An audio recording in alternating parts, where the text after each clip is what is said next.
Kin shouldn't exist. There's no real reason an RPG like this should come from a two-man team called Tangrin Games. Victor Legerstee and Cavit Ozturk are the two Dutch minds behind this unique strategic RPG. Sure, they've had some help from contractors to finish the game, but the art, coding, level design, and all of that was done almost entirely by these two friends with a dream: to make an RPG that makes you think and to tell a new tale in a new world. So, have they succeeded? The short answer is yes. Kin is a fun game, but it's also a little broken, a little bland, and a little weird. If indie RPGs cause you to get goose flesh and become short of breath, then you've probably already pre-ordered. And indeed, at $20, there are definitely worse things to spend your money on. Our copy was provided to us by Versus Evil and Wanacott PR for Tangrin Games. Just so you know, let's get that out of the way. Now, Kin's blend of quirky world building, complex puzzles, and unique but flexible character progression make it a good game to play through, even if only once. There won't be much reason to re-experience the game since you'll know the puzzles after the first trip, though some players' choices do affect the way the world reacts to your hero's presence. The story of Kin is a pretty good one, and though I don't think we'll be hearing too much about it winning awards at the next VGAs, there's a twist on Norse mythology here with its own turns and its own unique flair. You start the game as Bram and Alric, two young men from the town of Vinborg with aspirations of becoming mystical heroes. Once you've passed your trials, which the game doesn't explain too much, you find the world around your small village in a bit of an uproar as the local hordes of Aesir, usually calm and peaceful creatures, are turning red and attacking people. It's here where things go into a much more global sense of, oh crap, bad things are happening. As you go along through the missions, your party will grow to house up to 6 people, all customizable in terms of gear, stats, and skill sets. The bulk of Kin is played from a familiar 3/4 view, though without being able to turn the camera in the 3D space, it feels a little restrained on just how much of the world you can view and experience. Kin is not an open-world RPG. Rather, between missions, you'll go back to your hometown hub of Vinborg to level your heroes, craft and buy new gear, and progress the story and some side quests. Crafting seems a little complex at first, a little overdone, but then you'll quickly realize that just by fighting through missions and collecting all you can, you'll get the requisite materials to make some pretty nice upgrades for your characters. There are definitely lots of unique weapons and armor to work towards, though in general you'll just want to take the stuff that gives you a boost in the stats of your choosing. Puzzles, the sort of with switches and knobs and turning totems and blocks, are abound in Kin. If you love games like Zelda which make you think, combined with the notion that you can control multiple characters and have to split them up to solve the puzzles, you'll really dig this part of Kin.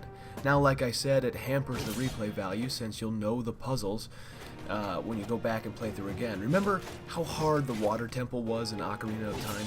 That only lasted the first time through, and maybe when you go back now, decades later and play it, it's like you refreshed in your mind, but pretty much you're not going to want to replay puzzles because, well, it's just kind of tedious, right? Not only can the puzzles actually be tough, but the combat makes for a pretty strategic and tense affair as well. Kin lets you control between one and all of your party members at once, and you'll quickly learn, even on casual difficulty, that sometimes you have to make use of the slow time feature mapped to the spacebar. Now, this is like games like Baldur's Gate or the more recent Pillars of Eternity's Infinity Engine pausing to issue orders, but the slow time effect only lasts so long, so you have to quickly issue orders before it runs out.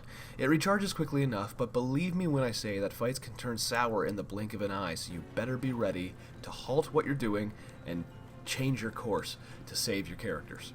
Now, character progression is pretty straightforward, but the crux lies in figuring out your ideal party build in both weapons and skills. There are 3 areas to focus on: mind, control, and body.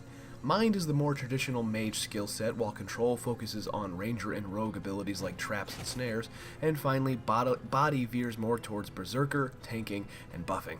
As you spend points in any of the 3 stats, you'll unlock deeper levels of the skill trees. It works a lot like Torchlight 1, though you won't be pumping tons of points into skills that just net you a few more percentage points in critical hit chance or anything like that. Visually, Kin's character design is a mixed bag. The heroes themselves make 0 impression. Bram, Alric, and crew are as vanilla visually as they get. But little things like a pet named Sheep, who happens to be a sheep, the enemies themselves, and the overall beautiful world and level design make up for the shortfalls of the characters and animations. In terms of the UI, while it functions, silly things like having to go to the main menu to change settings scream oversight of a 2-man team. Now, one final shout out must go to Will Bedford, whose music is absolutely breathtaking. I can't say it's stuck in my head, nor can I hum a single tune right off the top of my head right now, but it's the kind of score that captures the look and feel of Kin's world perfectly and really adds a sense of epic adventure to the game's missions. Kin would be a lesser game without the score, that's for sure. Now, for $20, you get 15 to 30 hours of playtime depending on your difficulty. I call that a bargain.